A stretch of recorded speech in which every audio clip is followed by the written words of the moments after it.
So hello and welcome, and this is going to be a video, a little different, but also still in the same vein. This is going to be the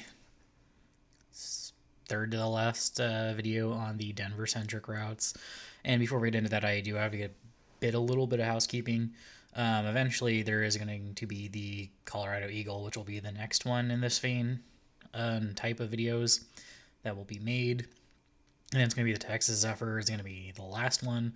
And then after that, it's going to be a lot of DFW-centric stuff for a while.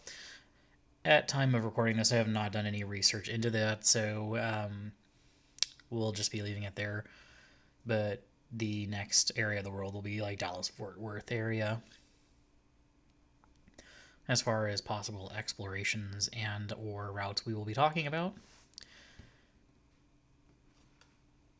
But anyways, we will be getting into the history of the Shoshone, which is well, first let's get into the outline for the video, since I've been trying to, I am putting all these into the video just so I can be very upfront about what's going on, because no offense, but some people really complain about that I'm not just talking about this passenger train specifically, and that I go into the history on these lines more than just the trains themselves.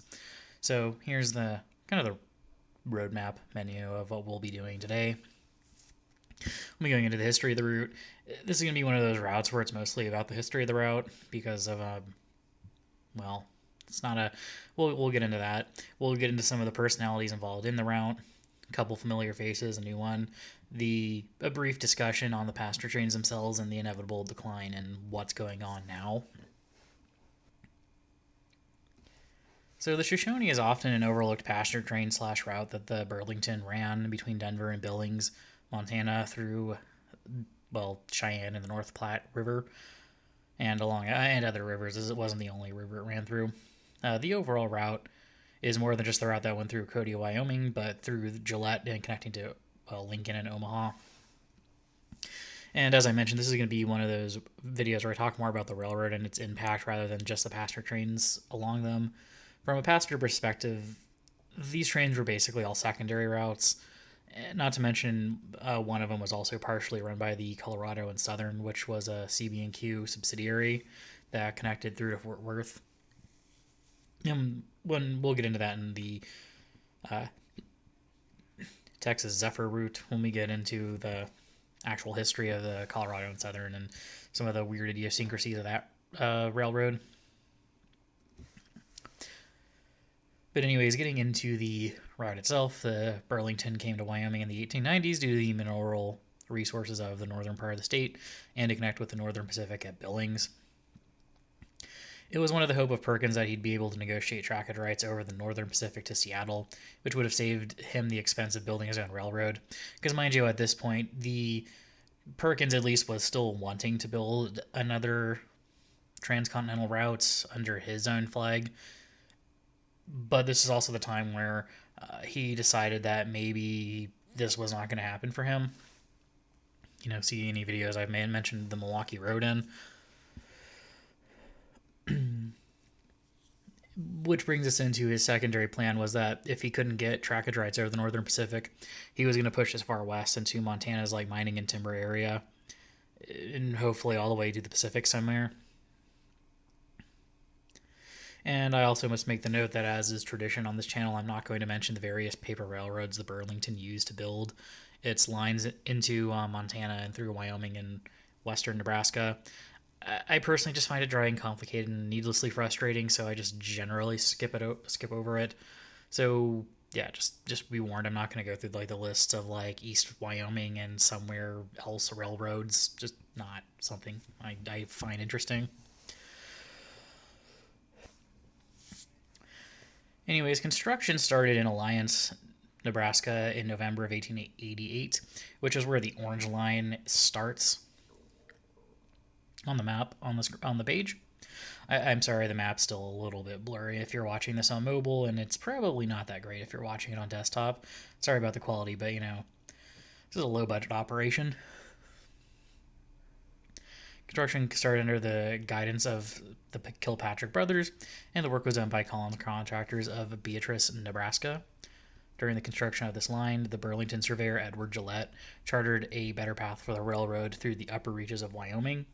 And instead of a bonus, he got a town named after him, which is funnily enough where the name of Gillette, Wyoming comes from. I think it was going to be called Donkeytown or something like that. So if you live in that part of the world, the name of your town, I guess, comes from someone getting screwed out of a bonus. So I guess a fun random fact on that.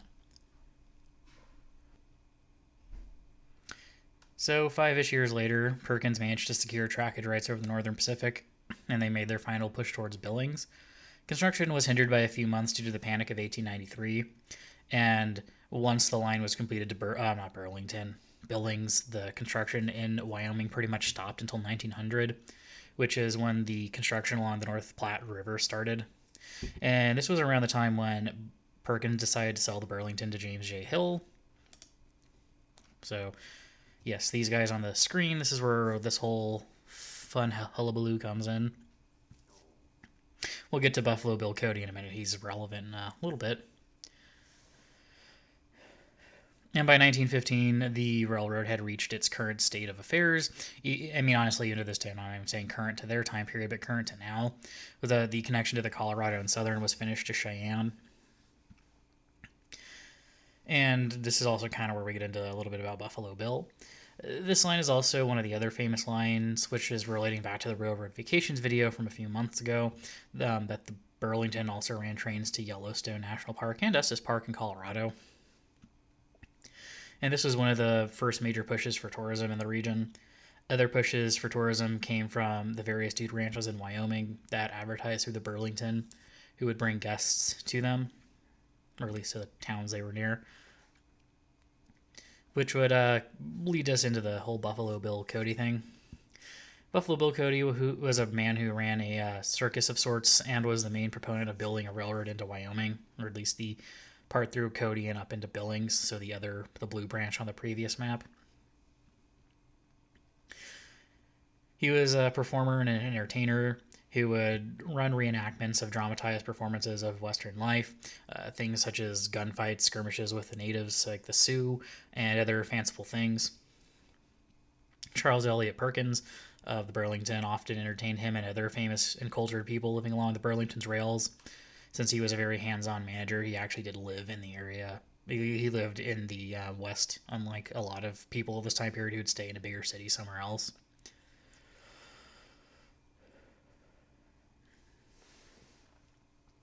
And Buffalo Bill was one of these people who was, friends with Charles Elliott Perkins, and that is partially where the name of Cody, Wyoming comes from. The historical tale is that Buffalo Bill showed Perkins northern Wyoming, and they made a deal that supposedly was that if Buffalo Bill could get people to settle there, Perkins would build the railroad to serve the region. And historians from Cody, Wyoming don't accept this explanation. Their alternative is that Perkins saw the value in opening up a line along the North Platte and Shoshone rivers up into Montana long before this deal is said to have been made. And Buffalo Bill was someone who did help them settle the area, though, which really started becoming a reality after the Burlington had finished off selling most of its land grants in the east. The land in northern Wyoming was already valuable for farming and mining and building a connection to Yellowstone. Either way, the Burlington built the line and helped populate the area through immigration offices in Europe, just like most other railroads did during this time period, at least west of the Mississippi. So now we're going to briefly talk about the trains that ran along the routes into Billings, and both via Cody and the Wind River Canyon and through western Nebraska. These trains, as mentioned, are, as far as I can tell, secondary trains, and from digging through these schedules, I can tell that a train ran on these routes at least as far back as 1940, and the name of the Shoshone was on the schedule from 1946 to 1967. Wikipedia claims this, and I've seen a schedule that backs us up. So that's at least when the Shoshone existed as a named train, but I have seen on an older schedule that these trains did exist, at least under the same numbers, prior to the naming of the Shoshone, which on the map is the yellow line. up from Denver to Cheyenne and then up into Billings.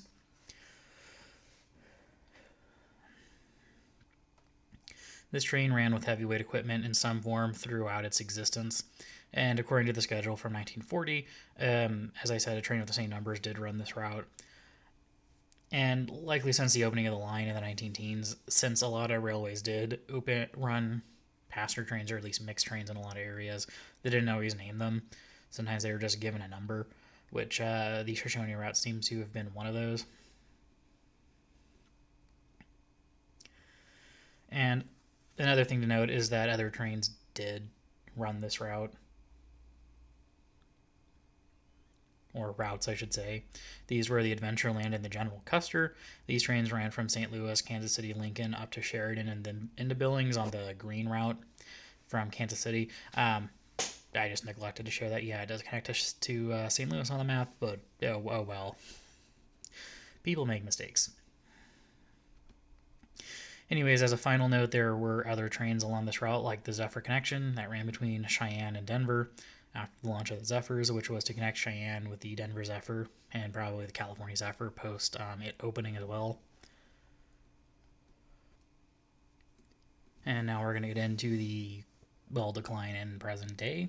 And on the pictures here, one's the Wind River Canyon, the other one's just a heavyweight passenger train that was the Western Pacific's, I can't remember which, but it was one of their pre-California Zephyr routes. Not sure where in the world it is, but it's at least that's what the description on, I think, Pinterest said. But anyways, none of these trains survived until the Burlington Northern merger, let alone until Amtrak. The last reference of any train along these routes that I could find was in 1967 when the Shoshone stopped running, at which point it was basically just a mail train, which means it was likely a casualty of the ending of the mail contracts between 1966 and 1968. At present time, the only plans for service along either of these routes is between Cheyenne and Denver, but that would also require it to be a state service with state funding, and we all know how well those tend to go. The answer is not very well. See 2010 and the whole Tea Party thing. So who knows if a train will ever run this route again. I think it should, but again, there's other videos on this channel about that. And it's going to be the end, or I hope you do enjoy and like, share, subscribe, do the YouTube things. And I'll see you in the next video, which should be, at least if it's in this vein, as the Colorado Eagle. I'm also doing kind of an urbanism special series, whatever thing. And one of those might come out before the Colorado Eagle. I'm not entirely sure. I've not fully planned out yet. Excuse me. But anyways, we'll see you in those ones, and have a good day.